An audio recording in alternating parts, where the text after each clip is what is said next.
The palace has officially entered a state of emergency.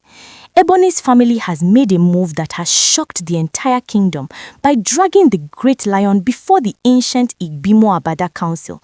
But they aren't there to beg for peace, they are accusing the king of deliberately letting Ebony fall into a spiritual trap just so he could replace her with the jewel. May any hidden plan to set you up for failure be exposed today, and may the truth always speak for you in high places. Amen. Welcome to Crown Gist, the home of royal secrets and palace truths. If you want to stay ahead of the game and never miss a heartbeat from the throne, hit that subscribe button right now and join our growing family. Because we have deep respect for the sacred Yoruba culture, we use fictional names for certain rituals and titles. Stay with us and you will understand every mystery as the story unfolds. My Crown Gist friends and families, pull up a chair because the wahala currently rocking the city of Ife is heavier than anything we have seen this year. The atmosphere is thick with tension and the palace walls are whispering things that can make your skin crawl. You see, the family of Ebony has decided that they will no longer take things lying down. They have officially dragged the great lion before the most feared and respected ancient authority, the Igbimo Abada Council. But wait, they didn't go there to ask for mercy. No, they went there with fire in their eyes and a heavy accusation in their hearts. They are accusing the great lion of deliberate neglect and emotional abandonment. Imagine the scene, my Crown Gist friends and families. The family is standing before the elders, claiming that the king, the protector of the home, stood by and watched while Ebony was being spiritually and emotionally destroyed. They are saying the great lion is guilty of silent complicity. They are asking a question that is making the Ife elders sweat. How can a man claim to be the head of a house but pretend not to see the fire burning his own roof? They insist that the great lion's lack of action wasn't because he didn't know what was happening, but because he simply did not love her enough to save her. They are painting a picture of a king whose heart was so focused on the jewel that he didn't care if Ebony was drowning. They say everyone in the palace knew where his heart was and everyone knew that the jewel was the only one he was truly protecting. But the most shocking part of their accusation is about Baba Bambushe. The family claims that this native doctor is not a stranger to the king. They say the great lion knows Baba Bambushe very well and knows the kind of dangerous influence the man has. According to them, the great lion knew Ebony was spending days and nights with this native doctor, being fed with strange visions and false promises, yet he did absolutely nothing to intervene. Why would a king keep quiet while his wife is being influenced by such a man? The family's answer is brutal and heart-wrenching. They believe the great lion wanted Ebony to fail. They are telling the Igbimo Abada that the king allowed the situation to rot on purpose. They claim he wanted the situation to get so bad that he would finally have a perfect excuse to tell the world that Ebony had crossed the line. They say he wanted an excuse to say she was uncontrollable and no longer fit to be his wife, just so he could clear the path for the jewel. My Crown Gist friends and families, this is a heavy spiritual setup if it turns out to be true. They described Ebony as a girl who kept trying to force herself into the heart of a man who never cherished her, only endured her. While she was being brainwashed by Baba Bambushe with lies about her destiny and her power, the living deity who has the power to see everything kept his mouth shut. The family is asking, is it fair for a husband to watch his wife walk into a trap just so he can be rid of her? The Igbimo Abada Council is now faced with a mystery that goes beyond the physical. They are looking at the king not just as a husband, but as a custodian who failed to protect a soul under his care. The intensity of this matter is making the very foundations of Ife shake. The elders are wondering if a king cannot be trusted to protect his own inner chambers from a native doctor, who can he protect? But then, there is the other side of the story. The Ife elders are already murmuring. They are asking, is it really the king's job to monitor a grown woman's movement, especially when she is dealing with someone who is practically her own family member? The suspense is rising, the lines are drawn, and the battle for the truth has just begun. As the family of Ebony continued their testimony, they dropped another bombshell that made the IFE elders jump. They claimed that the great lion is not an ordinary man. He is a living deity who, when he wears his sacred regalia, possesses telepathic powers and spiritual sight. They argued that there is absolutely nothing that happens within the palace or the spiritual realm of Ife that he does not see. He saw the darkness coming for her, the family cried out, and he folded his arms like a spectator at a festival. They began to describe the emotional desert that Ebony was living in. According to them, the great lion's neglect was like a slow poison. They said every time Ebony tried to reach out to him, she met a wall of cold silence.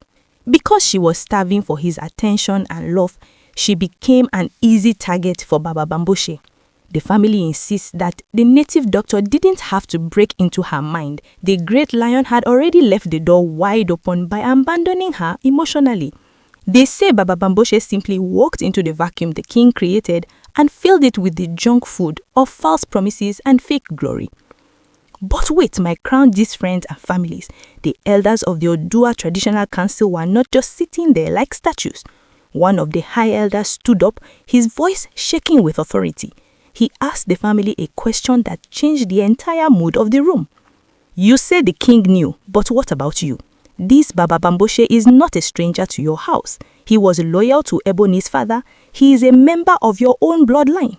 If you saw your daughter becoming so close to a man known for dark rituals, why did you not call her home? Why did you not warn her yourselves?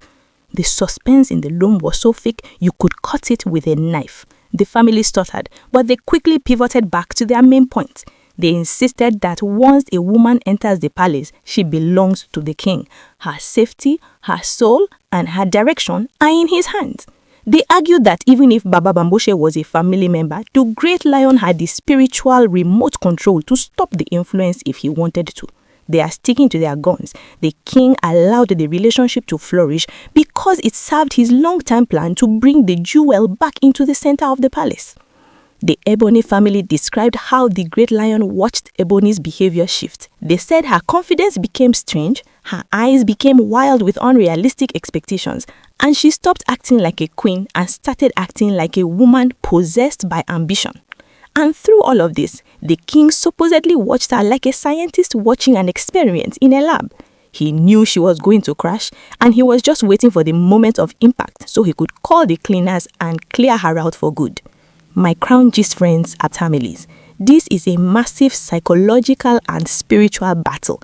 If the king really has the power to see these things, did he have a moral obligation to stop a woman who was already determined to go her own way? The family is claiming that his lack of love is actually a spiritual weapon he used to destroy her. They are calling it a setup for failure. They believe the great lion didn't just want her gone, he wanted her destroyed so completely that no one would ever question why he chose the Jewel over her. The Ife elders are now stuck. They are looking at the tradition which says a king must protect his wives, but they are also looking at the reality that a wife must have her own character. The investigation is moving toward the roots of the relationship between Ebony and the native doctor. They are asking, was it a father-daughter relationship as the family claims, or was it a conspiracy that the king simply refused to be a part of?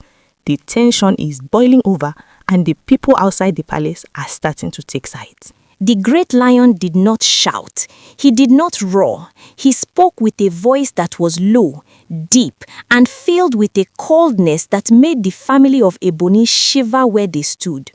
He looked at the elders and then turned his gaze toward the family.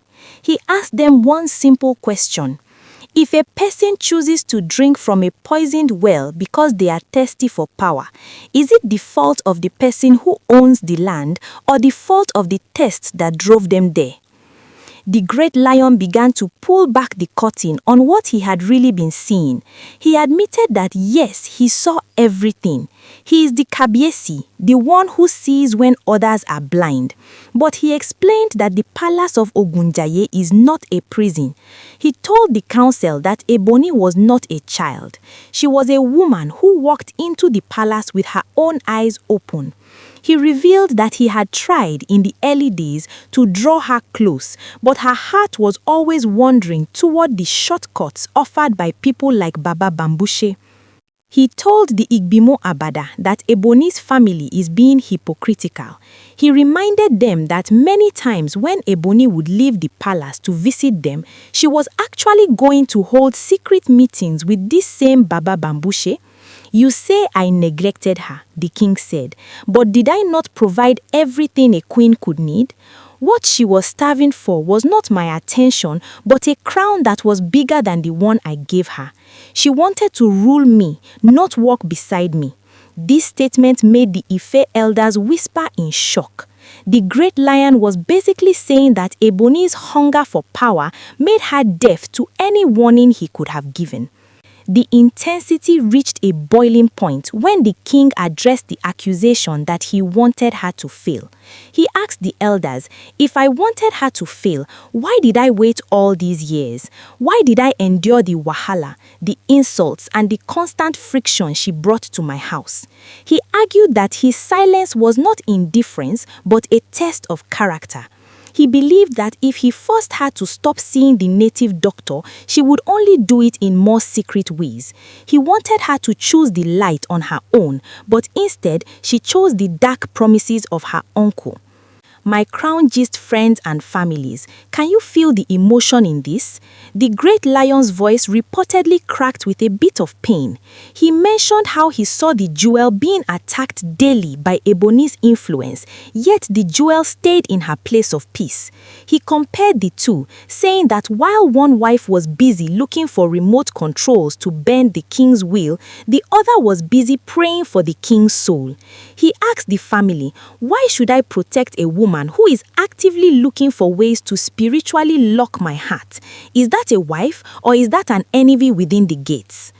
The family of Ebony tried to interrupt, but the Ife elders silenced them. The great lion was on a roll.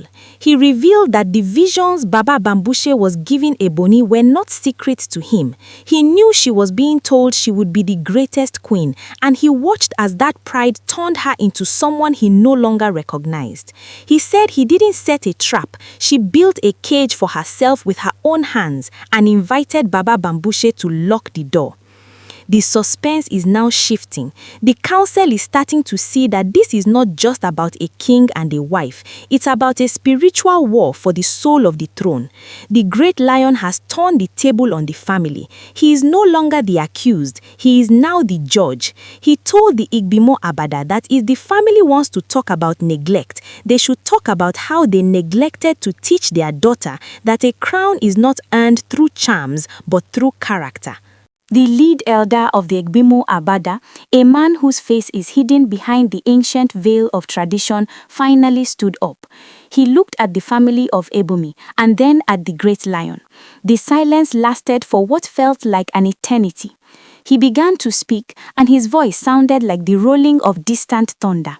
He declared that in the history of Ife, a king is indeed the spiritual cover for his household, but a king is not a god who can force a human heart to love what is good. The council ruled that while the great lion's silence was indeed deep, it was not the cause of Ebony's downfall. They stated that the spiritual hunger and the unrealistic expectations that the family admitted Ebony had were the true roots of the wahala. The elders told the family plainly, "You cannot bring a daughter to the palace and expect the king to be both her husband and her conscience. If she chose to listen to the whispers of Baba Bambushe, she must also eat the fruit of that listening." This was a massive blow to the family's case. The council then addressed the emotional abandonment charge. They ruled that the great lion's heart belongs to whoever gives him peace. They stated that the king's love for the jewel is not a crime against Ebony, but a natural result of the atmosphere each woman created around the throne.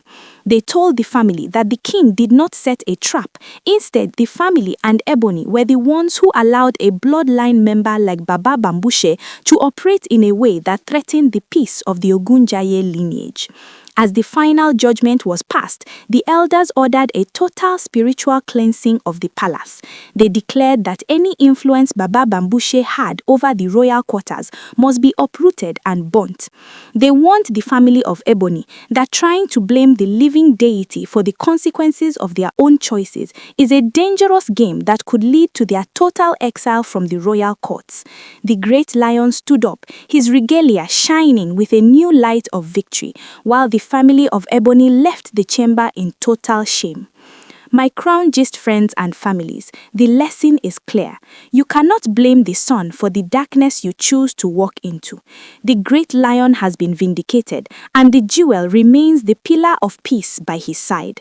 The attempt to use neglect as a weapon has failed, and the palace is finally breathing a sigh of relief. Before we close these explosive revelations, I must remind all my Crown Gist friends and families that everything we have discussed here, from the secret council meetings to the accusations against the king, are all rumors and alleged reports making the rounds on social media. These are unverified stories from the digital streets and should not be taken as absolute facts or used to judge anyone's character. We are simply here to bring you the gist as the public is discussing it. The secrets of the palace are deep, and as the situation develops, you know where to find the truth.